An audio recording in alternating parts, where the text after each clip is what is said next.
Bekas Menteri Belia dan Sukan Khairi Jamaluddin merasa hairan dengan tindakan FIFA mengubah fikiran tentang isu dokumentasi membabitkan FAM dan 7 pemain warisan negara. Pandangan itu dibuat beliau apabila mengulas tindakan FIFA menghukum FAM dan 7 pemain terbabit atas dakwaan menggunakan dokumen palsu.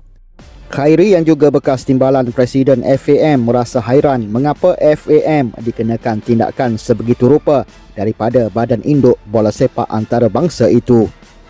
Ini kerana pada hematnya FAM telah melengkapkan semua langkah yang dinyatakan FIFA dalam mendapatkan 7 pemain warisan tersebut untuk mewakili negara. Beliau juga merasa hairan tentang siapa pihak yang memfailkan aduan terhadap FIFA berhubung perkara ini.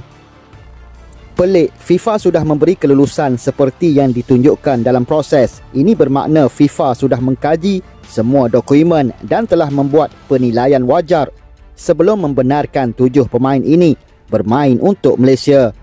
Mengapa FIFA mengubah fikiran mereka sekarang? Siapa yang kemukakan aduan kepada FIFA? Katanya dalam satu hantaran di Instagram Story. Ia turut dikongsikan wartawan Astro Arena Zulhilmi Zainal Azam. Selain Khairi, DYAM Tengku Mahkota Ismail, pemangku Sultan Johor juga merasa pelik dengan apa yang berlaku. Malah baginda turut berkongsi semula hantaran bekas Menteri Kesihatan itu di Instagram.